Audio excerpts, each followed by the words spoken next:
రష్యాతో వాణిజ్యం చేయొద్దంటూ ప్రపంచ దేశాలను హెచ్చరిస్తున్న అమెరికాపై చైనా తీవ్రంగా మండిపడింది. తమ హెచ్చరికలను పెడచెవిన పెడితే భారీగా ఆంక్షలు విధిస్తామని అమెరికా అధ్యక్షుడు డొనాల్డ్ ట్రంప్ పదే పదే హెచ్చరికలు జారీ చేస్తున్నారు. ఈ నేపథ్యంలో అమెరికా దుర్నీతిని చైనా ఎండగట్టింది. మిగతా దేశాల సంగతి పక్కన పెడితే రష్యాతో అమెరికానే భారీగా వాణిజ్య కార్యకలాపాలు కొనసాగిస్తుందని ఆరోపించింది. ఇతరులు చేస్తే తప్పు, మీరు చేస్తే ఒప్ప అంటూ అమెరికాను నిలదీసింది. ఈ మేరకు ఐక్యరాజ్య సమితిలో చైనా శాశ్వత ప్రతినిధి గెంగ్ షువాంగ్ ఈ వ్యాఖ్యలు చేశారు. రష్యా నుంచి చమురు కొనుగోలు చేసే దేశాలపై భారీ మొత్తంలో టారిఫ్లు విధిస్తామని డొనాల్డ్ ట్రంప్ ఇటీవలే ప్రపంచ దేశాలను హెచ్చరించారు.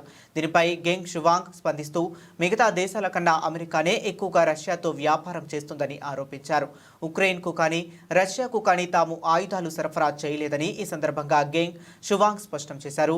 భద్రతా మండలిలో అమెరికా ప్రతినిధి చేసిన ఆరోపణలను తోసిపుచ్చారు. అంతర్జాతీయ చట్టాలకు అనుగుణంగా ఆ దేశాలతో సాధారణ వాణిజ్య సంబంధాలు కొనసాగిస్తున్నామని తెలిపారు. అవి అంతర్జాతీయ చట్టాలకు లోబడే ఉన్నాయని, ఎలాంటి ఉల్లంఘనలు జరగలేదని వివరించారు. ఇతరులపై నిందలు వేసి బలిపశువులను చేయటం మానుకోవాలని అమెరికాకు ఆయన హితవు పలికారు.